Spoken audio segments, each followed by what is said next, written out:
I'm going to start out with, I'm not a reviewer, but there is only a handful of information on these monitors online whatsoever. It is the Asus vc239h, the slim bezel. I've actually replaced my Asus VS series, the VS239HP, which is this guy, with these.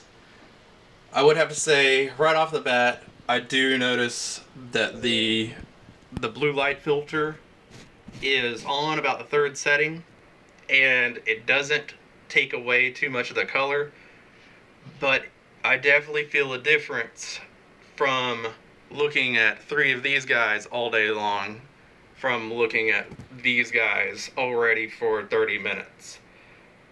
The only main complaint I have about this monitor is, for some reason, my desk is a mess, this is my office. For some reason, they decided that, let's see if I could focus, this little lip, let me clean my camera lens off. It's still not helping. Anyways, there is a lip that you can maybe work out right there. That means that the monitor is not completely square because it has this little flare, and I wish I could really describe this flare. It kind of comes out maybe 2 or 3/16 of an inch. Now the biggest problem with that is that you kind of have to do this staggered situation for a triple screen, because if you don't, let me move it and I'll show you what happens. If you don't stagger them, they'll meet up at the top, but as you get down to the bottom where those lips touch, you've got a 2/16 of an inch or so over here, and then 2/16 of an inch over here. Then you have almost a freaking 1/4 inch difference from the top and then from the bottom. I don't know who thought that was a good idea, but that was a horrible, horrible fucking idea. It looks to be like there's maybe a speaker in here, but I don't see why you would necessarily want to flange that thing out. The buttons on this Asus monitor is a lot better than the older buttons. I have a Asus PBQ. The menu is just a lot more intuitive, and to switch between the blue light filter is pretty easy. You just double tap the button, tap it again, and then you have your blue light settings, and it's a lot more straightforward of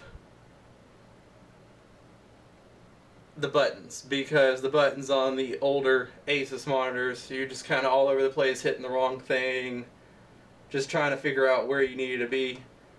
I'm not really sure what all the other menu options do. I haven't really calibrated it, haven't done really much of anything other than hooked them up. Now I did go to Lagom and tested the color and contrast ratio and the black levels. The black levels are great on this thing. That's one of the first things I noticed, is the black levels just felt really nice and really dark. This one, the VS239HP, really overshot the black levels and really was just blinding you with really the blue light. The blue light really just took over that monitor, especially whenever you would sit down next to my professional grade Asus PB278Q.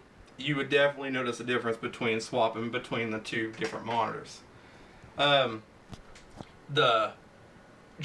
It looks really sharp. The whites also on Lagom test looked really good. The contrast on the Lagom test looked really good. There was no missing colors out of the contrast gamut. I guess that's about it. If you have any questions, you can feel free to PM me or message me. But I figured I would at least get some kind of review up, since no one basically knows anything. There is no DVI on this. There's only there's no DisplayPort. There's only DVI on this and HDMI. However, on my middle monitor, I have a DisplayPort to HDMI cord, so I really don't see the need to run DisplayPort on 1080p 60 Hz. In my living room where I have the Asus PB278Q, you know, I'm running 1440p at 60 Hz. That is where I feel like you need a DisplayPort. I really don't see what the fuss is about not having a DisplayPort on a 1080p 60 Hz monitor. You just don't need it. You're not pushing enough to need it. But anyways, that concludes my base review or impressions on this particular monitor.